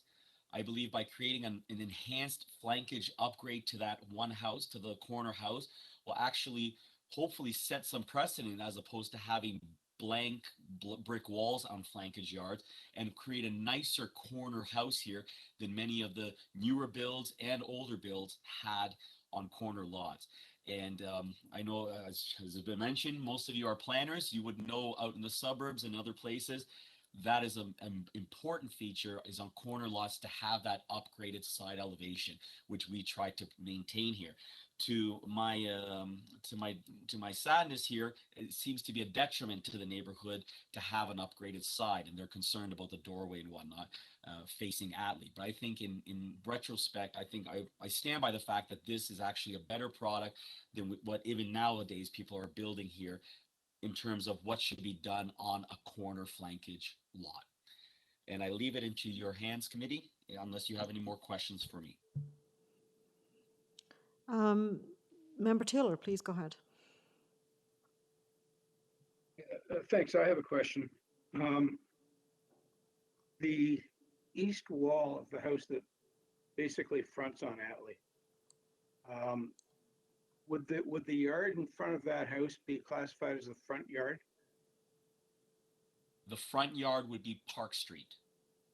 The front yard. Atlee is considered the flankage yard. Exterior. Okay, so that would be a side yard then. Exterior side yard. Side yard, correct. Okay, and what's the minimum side yard? 0.9 meters? The required side yard setback in this zoning bylaw is, I'm just going back, is 3.6 meters. And you're 5. We're at 0.9. No. From the property line to the house.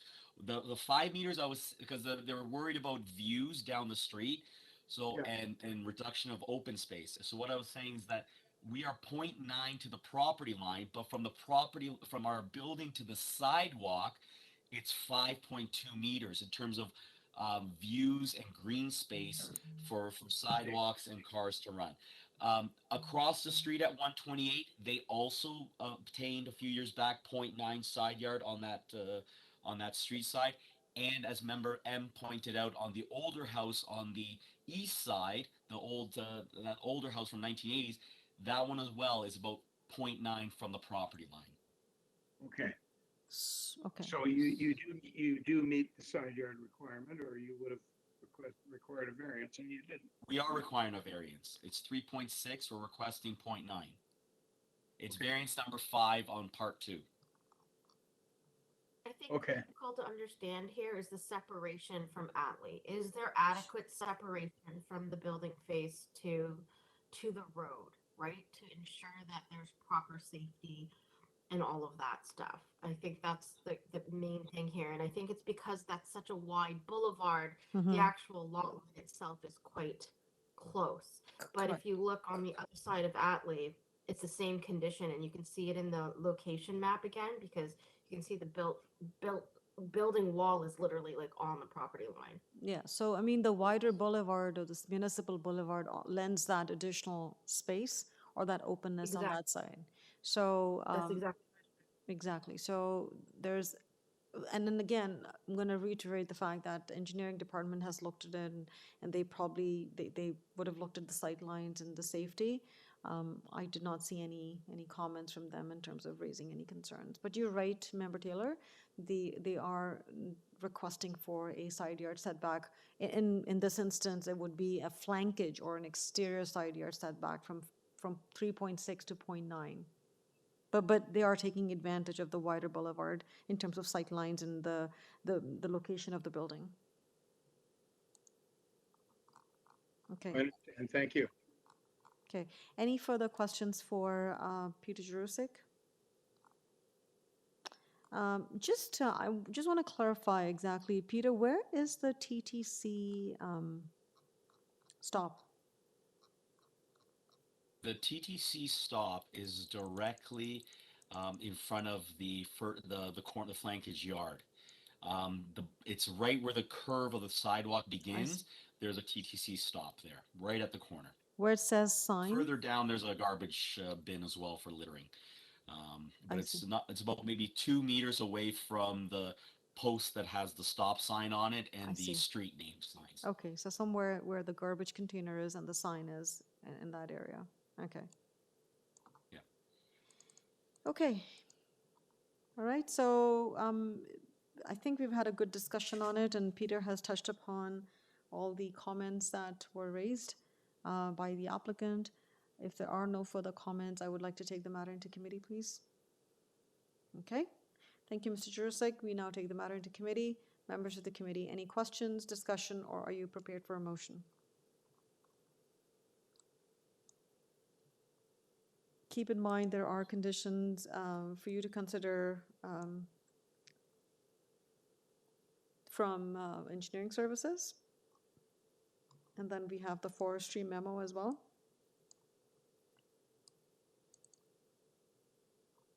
There's a condition there. Member M. Through you, Madam Chair. Once again, I appreciate that change is hard. However, I do feel that this proposed severance, along with its variances, are appropriate development for the lot to meet the tests of both the OP and the zoning bylaw. Given the existing conditions on both Atlee and Park Street, I have this approval subject to the urban forestry conditions, number 1 and 2, as well as the engineering standard conditions of consent, in addition to their condition for corner rounding. And I believe that covers it. Okay. All right. Okay. May I have a seconder, please? Member Said, please go ahead. Thank you, Madam Chair. I second this motion for approval. All in favor of this motion? All opposed? Okay. Motion's carried. Member Macaulay opposed the motion, but the motion's carried. The application has been approved, or the applications have been approved. Thank you. Thank you very much for your time. Okay, so we are, I believe, on our second last item that was held, and it is item 31 for 1432 Military Trail. It's a consent and a minor variance application. And can we have the agent, Joseph Battaglia? All right, Joseph, you're with us? Hello? Hello, yes, I'm here. Okay, given the time of the day, I would just like to check if Norman Heath is still with us. I know he was there early this morning. Okay, all right. I'm here. Okay, thank you for your patience, Norman. We just wanted to check. Yeah, I got to go to hockey. I got to give me 7:15. And we got to do the COVID check. Can I speak quickly? Okay, Norman. Again, we're having difficulty in hearing you. Can you not hear me? It's very, very faint. I'm on a different phone. Can you hear me now? Could you say something Is that again? better? It's relatively better. Oh, Oh, perfect. I just wanted to say I object to the height variance application. Okay. We've lived here for almost 40 years. Norman, if wait. Norman, wait. Yes? You waited so long. Just a few more minutes. Just a few more minutes, okay? I will give I a have a chance to. game. But we can hear you Anyways, very well now, so you're good, okay? But just give can us a I few just say minutes. my piece? I just have to, just for the order or the decorum of the hearing, I have to first go to the applicant. So we have just gotten onto this application, so I'm going to go to Joseph Battaglia. Joseph? Hello, I don't have much to say other than what is written in the variances requested. Um, as you can see, I believe that the variances are minor in nature. Okay. And are in keeping with the 4 tests of the Planning Act. Okay. So I ask that the committee approve the requested variances and the severance. Okay. So it's a consent application for creation of 2 lots and then associated minor variance application. Okay. Now, thank you for summarizing that. And members of the committee, if you have any questions at this time, or could we proceed and to speak with the neighbor and then come back? Would you be good with that? And I see we've lost member M briefly. No, she's back. She's back. Okay. So, all right, so let's proceed. I know Mr. Norman Heath is eager to speak. So Norman. Hi. Hi. Hi, this is Norm Heath. Sir, Hi. go Can ahead. you hear me? Yes, I can hear We've you lived well. here for Go almost ahead. 40 years, just north of 1432. You would understand our concerns if you lived at this property. We viewed only forest to the south of us for 30 years until 1432 Military Trail, without permit, took out about 3/4 of the trees on the property. And since that time, we've been able to see the bungalow on the property. After the trees were removed, the city displayed Google Earth loss of canopy and fined 1432 $56,000. Our concern is the minor height variance requested. Chapter 10, 20, 40, 10 is not minor. The requested 9.5 meter high flat roof would have windows just below the flat roof, appearing as a 3-level apartment. The light seen from the rear elevation, top floor, would be higher than that seen from neighboring homes. Why not permit the usual 7.5 meter flat roof height in keeping with the bylaw, attempting to allow the neighborhood character to be kept intact? This proposed construction is dissimilar to adjacent newer built properties. It does not appear as most 2-story heights. We're concerned this application will set a precedent such that when the developer builds on the north side of the new construction, in the future, the remaining trees will be removed and we'll be staring at these apartment style buildings, and they'll negatively impact our existing views and pleasures currently experienced. I object to the height variance application. That's all. Oh, that's great. So your objection is fundamentally on the proposed height of the building. That's it. You do not have concerns with the proposed severance? Well, I can't stop that. How? No. What can I do? Nor can I stop If it, it but was my property, I would. No, you can sever it. okay. So my question is, you have no concerns with the proposed consent, and as it relates to the minor variance application, you have concerns with the proposed height. Okay. All right. That's it. Yeah. That was very articulate and to the point. I really appreciate that. Members of the committee, any questions for Norman? Okay, I see none. Thank you, Norman, for your time. We will come back to Joseph and have him address your concern. So, Joseph.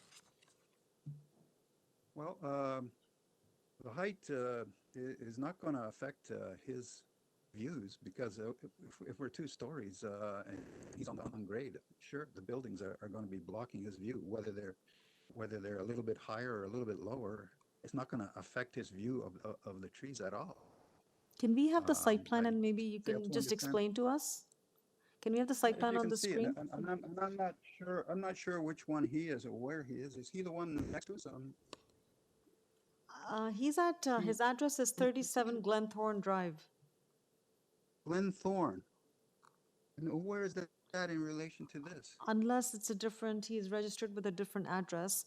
So maybe we can confirm, can we have Norman Heath back quickly, just to confirm the address? Norman, what's your address, sir? 37 Glenthorne. I'm taking over for him because he's been waiting for this for 6 hours and he has a hockey game, okay? So Okay. can he designate me? You can be designated, no problem. So 37 Glenthorne.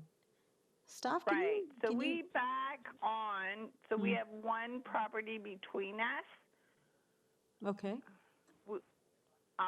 So we have Ah, also, got it. anyways, I got it. if you, Okay. so we have the property next to, I guess it's, there's one 50-foot lot between us and the property that they're developing. Yes, so I see that. It's on like I would say even 3 lots north and backing onto. No, because we actually own the second lot. It's just another thing we've been trying to sever with you, but we haven't. But we own and have used the back of 17 and 15 Bob Mar since we moved into this home in 1989. I see. Okay. Got So it. technically, there is only 50 feet separating our property from the property that is under consideration. Because you I use am the 15 and 17 Bob Mar. I see. All right. So I'm the person that went to court on behalf of the city when 1432 cut down the forest that was there, and now they're planning to develop it. Okay. Do you hear me? I hear went to you. court. Okay. I spent 2 days in court Okay. for no compensation, showing that they just clear cut the whole property. Okay, now ma'am. they want to develop it. Okay. I don't have Sorry, I don't will have have a to big- interrupt you because I only got you back in just to confirm the address and the location. Great. Mr. Okay, Heath. so we're only concerned about the height, Okay, got it. I got it very and clear. we would like the height made consistent with the other homes in the neighborhood. Okay. Got I it. know they're applying for 8 variances. All right. Thank you very much. Can we have Joseph Battaglia back, please? Thank you, Brian. So Brian, now Joseph. Joseph, now we know that where 37 Glenthorne is, it's like 2-3 properties north, but the owners of volume. 37 Glenthorne I can't enjoyed. hear. Can you hear me? Can the members hear me? Hello? Okay. Hello? Hello? Yes?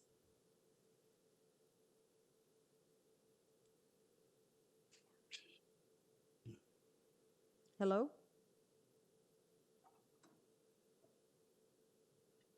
Just wait, Member Macaulay. We'll come to you. Hello, Joseph?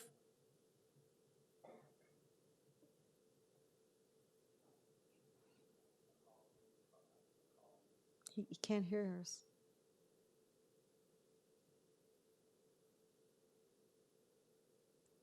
Hello, I can't hear anything. Joseph? Can you hear me? Yes, I can hear you. Yes. Member M, can Well, I you say can't hear something? no Maybe they seat. I can. don't know why. Maybe he can Maybe hear that's- you. I don't know what the heck's going on with this thing. I can hear you, Joe. We can all Oh, hear you. boy. Have him He call. just can't hear us. Amy, he can't even hear you, right? No. Maybe you can call him directly, Brian.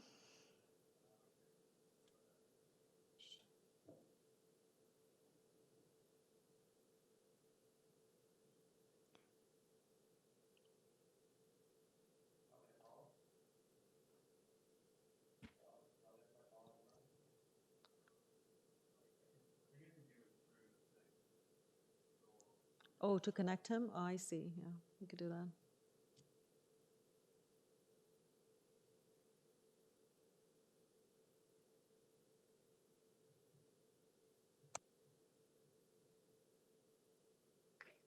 Madam Chair, Mm-hmm. while we're waiting to connect, I have a confusion over what we have in front of us. And perhaps we can clarify that, at least to me, while we're waiting for Mr. Bagadelli to connect. That's me. That's Because me. Yeah. because we're in the hearing, I can't do that. Mr. Battaglia has to come in. So he's back. Sounds like we've got him back. Yeah. Okay. Hello? Hello, Joseph. Yes, hello. Hello. Okay. What was happened in the last 2 minutes? Nothing has happened. We were waiting for you and trying to connect to you. So my question Oh. to you is now, do you know where Mr. Norman Heath lives? 37 Glenthorne? Yeah, he's at the back there, way back on the other road and way at the back, yeah. He's way at the back, but he also these owns two houses are at the front. These are so far away that I doubt that we're blocking any of his views. Okay. In fact, there are other houses in between us and him. So, okay. He has concerns with the height. Can you expand on the height? Why is it that you're proposing if he's 9.45? concerned with the height, yeah, well, height is something that's, I think, is happening in the area. People are building a little bit higher to increase the yield from smaller lots. So this is basically the intention. The house is very far away from him, and we are not the people that chopped down the trees. It was the previous owner. So if he's angry at them, he shouldn't accuse us of that. But nevertheless, we are sufficiently far away that whether it's a foot higher or a meter higher, it's not going to affect his view any more than a two-story house would. It that's just the way it is. Okay. I don't know. Can I ask you a question? If you were not building a flat roof building or a house, and if you were building a traditional house, two-story with a sloped roof, what would be the permitted height? The permitted height, and I'm not sure, would probably be something like. That's typically 9 meters, sure. but I wouldn't be able to answer. Yeah, somewhere around there. 8.8, 9 meters, 10 meters. I don't know. I'm not sure about that right now. I'm just, okay, no problem. You don't need to answer that. I was just trying to understand the massing and the height. But in that case, if it wasn't a flat roof, you could go higher because the ridge would be higher. That's what I was trying to get at. Okay. You're allowed to go to the midpoint of the slope roof is where you measure, so that the actual height of the house would be higher. Okay. Or the ridge, anyway, to the ridge, yeah. Okay, thank you very much. Okay. Members of the committee, while you were trying to connect, Member Macaulay wanted to ask a question, so I had asked her to wait. So Member Macaulay, please go ahead. Thank you. Perhaps we can bring up the consent application in our agenda. Because as I understand it, this is a very long lot. And what they're trying to do is create a new lot across the front. And so the new lot being created is maybe 55 feet in length, and part one, and part two is the original that goes all the way back to Bob Mar and all the way back to where our objectors are. Yes, that's it. So what we have is part one, and that's the consent that we have. The variances are only for part one. So the majority of that lot, that big part two that goes all the way up to Bob Mar and the concern of cutting down the trees in there, is not having any variances to it. They can build in accordance with the existing zoning bylaw, but as I understand, they have no plans for that. They only want to build on part one, and at some time in the future, they will deal with part two. Is that the correct interpretation of what we have in front of us? I believe so. Okay, thank you. That helps. I did have a question to the applicant as to why he didn't want to divide the lot totally in half from front to back, but I can understand you've got a big lot. You may not know what you want to do in that back part of the lot, so you're You're doing step one now. Yes, that's correct. But the height that the gentleman who was concerned is not being changed anywhere near his property because we're not doing anything with part two. That is correct. That's it. We're not making, yeah, okay. That's right. Okay. Thank you. That is a very good observation, Member Macaulay, and I think that helps everyone to understand. Okay, so the house is being built in Part 1, which is way away from 37 Glenthorne and other properties. Okay, on Yeah. that note, I think we've had a good discussion and we understand the application better now. Are we prepared to take the matter into committee for the motion?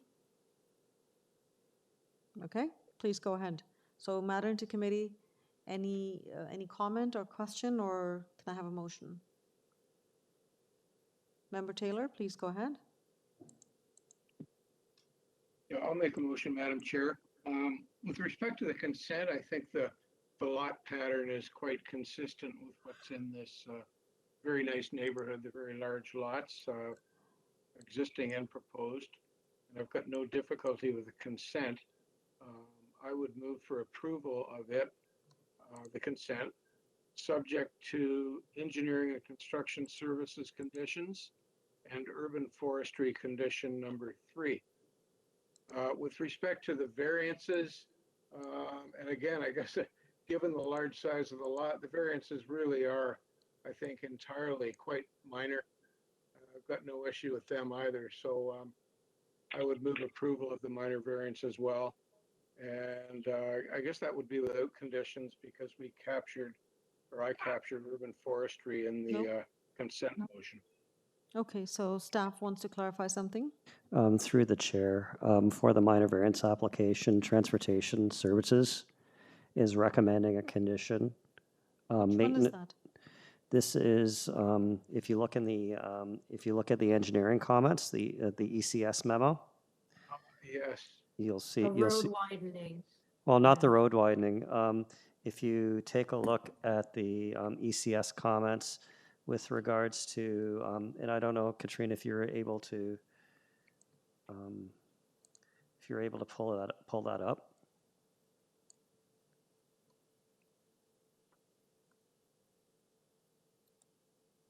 So there it is right there on what Katrina, the comment on part 2. So existing regulatory signs are located in the westerly lot on Part 2, that existing regulatory signs must be maintained or relocated for future development along the frontage of Military Trail to the satisfaction of transportation services? So why does this have to be tied to minor variance and not consent? My apologies. I guess it could. I guess if you scroll up there, Katrine, these were the comments specifically on the variances. I see. Yeah, so it's really your call, committee, whether you want to make it a condition of the consent or the minor variance application. I'm just identifying what was recommended in the memo. Okay, so we'll just go with what's recommended the way it is, just so for consistency or if there's any minutiae that we're not aware of. So we'll just leave it. So Member Taylor, you may want to amend to say conditions from engineering services as stated in their memo dated March 9th. Yeah, that would cover it. So, yeah, my motion would be subject to, I've just lost it. The memo from engineering and construction services dated, help me, March 9th. March 9th, 2021. So that would include the ECS conditions and the transportation. Yes. So they're all in the same memo, right? Correct. So ECS conditions related to both consent and minor variance application. So because you've specified the memo, so the conditions will be taken from that. Yes, we leave it with us. We'll make sure it gets encoded correctly. And urban forestry condition 3. Okay. Perfect. Thank you. We have a seconder, please. Member M, please go ahead. I'll second that motion, Madam Chair. Thank you. And all in favor of this motion? Motion's carried unanimously, and the applications for both consent and minor variance applications are approved. Thank you. Thank you. And that brings us to the last item, which is 158 Bing Avenue, again, a consent and associated minor variance application. And can we have the agent Richard DeBoss? And I believe member Macaulay had some questions on this one. That's why it was being held. Yes, Madam Chair. Okay, just wait. We'll have Richard. Richard, are you with us? Yes, I am. Okay, perfect. So member Macaulay has a question. Actually, Member Macaulay would like a very brief, simplified explanation of what the applications are for. Perfect. I believe we've got 2 consents and 2 variances. If you can just make it nice and simple. Okay, so we're back. The client was here last year in front of the committee. The application was incorrectly input, and they forgot to put part 3 and part 4 for the consent, which is an easement, I believe an easement or something part of the land that was not included in that application at the time. Now we're just trying to propose the part 3 and part 4 just to include it this time. And as for the variance, we're going for height, which is 10.16 meters, exterior main side yard of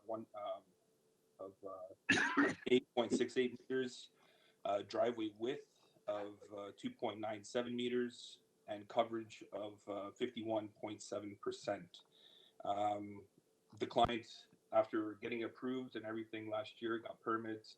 They saw the current development of what's happening in this neighborhood and felt that they wanted to change the look and kind of match the same kind of look that's happening, the precedence that's already shown there.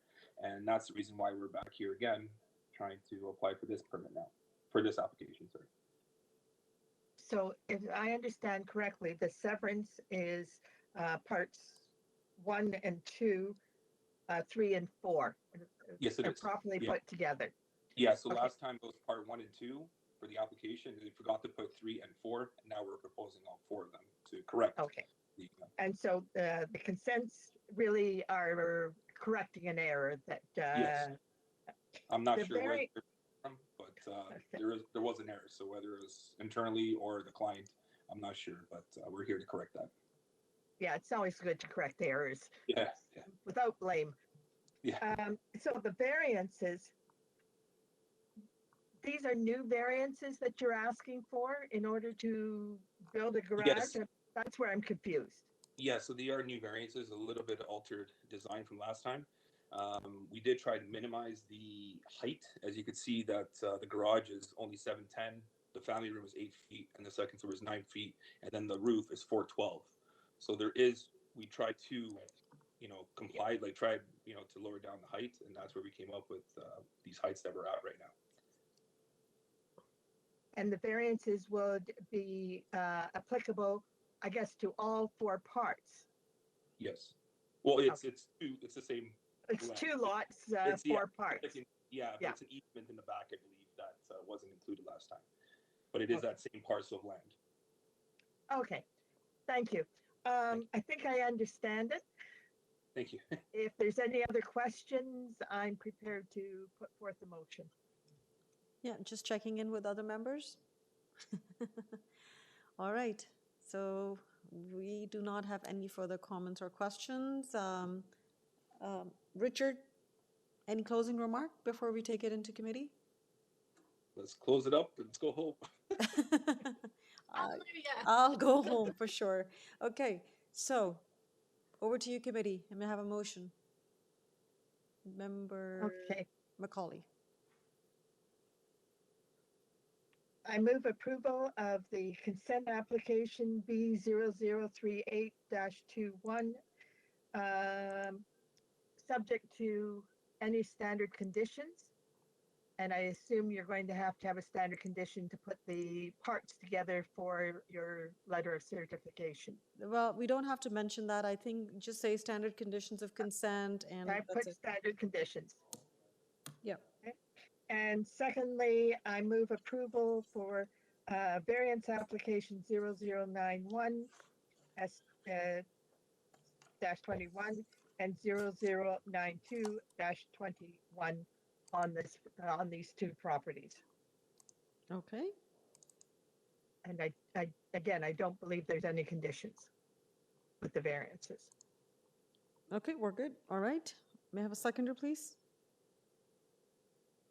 Member M? I'll second that motion, Madam Chair. Thank you. All in favor of this motion? Motion's carried unanimously. The applications are approved. Thank you very much. Thank you And so much and have a good night. thank you very much, sir. That brings us to the end of our agenda for today. Any other business? Through the chair, just there are some items for your information on the cover page. Okay, so items for information, we had under other business, there was no other business, but you did provide us with an OLT appeal information for 4694, 4696 Kingston Road. So that has been appealed. That is correct. Okay. Date of the next meeting, October 20th. May I have a motion to adjourn the meeting? All right, we have a mover and a seconder both at the same time. The meeting's adjourned. See you guys on October 20th. Have a good night. Thank you, Mr. Taylor, for your help Thank you today. very much. Good night. Good night. Thanks, Dawn, for joining us. Thank you, Dawn. To all of you. Thank Always you. nice working with all of you. Bye Thanks, now. Dawn. Thanks, everyone. Thank you. Have a good night. Bye-bye.